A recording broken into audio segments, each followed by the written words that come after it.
In James Cameron's Avatar series, we can see the portrayal of many different philosophical and ethical theories that each of the characters and their respective teams operate under. In many ways, it is easy to judge these characters too quickly, to question their morals and their humanity. And while this might be problematic, there is room for reason when it comes to theoretical evaluation. Delving into the film series concepts of personhood, rights, and justice, obviously to the audience, the humans on Pandora are seen as people. But do they have personhood? Throughout history, the idea of being human and holding personhood has always varied depending on the stance of the observer. As humans, ironically enough, we have ostracized and misnomered foreigners as alien and not quite human. So, if we automatically assume that anyone different from us is not a person, how can we be sure who is human like us or who is human really after all? Can the ideas of personhood then be extended to extraterrestrials? According to Nina Rosenstein's moral of the story and introduction to ethics, a person is a moral agent, someone who can interact with their surroundings psychologically and socially, and someone who is capable of reason and action. This gives us a better definition of the personhood that lacks the prejudices of our historical narratives. However, it still leaves us with a problem.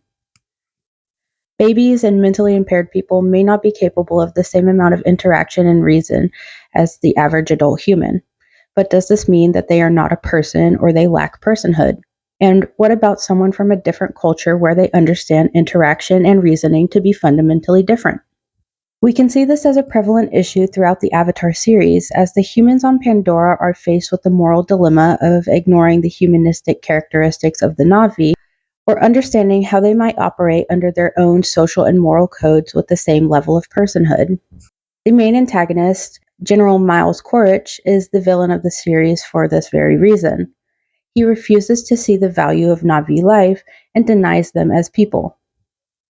Whereas the protagonist, Jake Sully, has found himself wholly empathizing with the Na'vi as he sees them better as not less than human. Now, when I say human here, I'm more so referring to the theory of being human, rather than the biological differentiation of living species.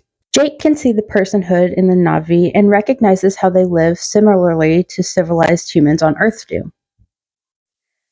But as the humans invade the planet, how are the Na'vi's rights protected and how do they receive justice? This is complicated, as the argument over whether or not Na'vi can be seen as people is really the determining factor in whether or not the humans decide to protect them and dish out their justice. In Avatar: Frontiers of Pandora, the game shows its players just how deep the separation goes between the Resistance team and the RDA.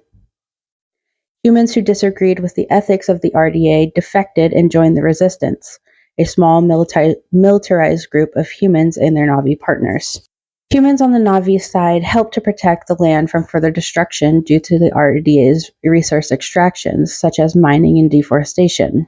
Again, in the game, players are shown just how important it is to the Na'vi that the land is preserved, after an oil drilling caused the collapse of a stone archway that killed dozens of Na'vi. The players are able to carry out justice by destroying the nearby RDA bases that caused the collapse, but this is hardly justice when looking at the total harm caused versus total harm prevented. On Pandora, there is no formal justice system. Most human and Na'vi operate under systems of vengeance and violence with a lack of long-term restoration and reformation. Even with the Na'vi and the Resistance's taste for revenge, this yet again brings about the same issue of ignoring the value of one's life and personhood. The Resistance does not see the humanity in the RDA because of the harm they are bringing about in Na'vi communities. And the RDA can only see the harm the Na'vi and Resistance are doing by preventing them from getting the materials they need to help Earth survive. So, who in Cameron's series is really a person? This is a question that, in my opinion, is too narrow and should be looked at from another angle. Who in their series is not a person?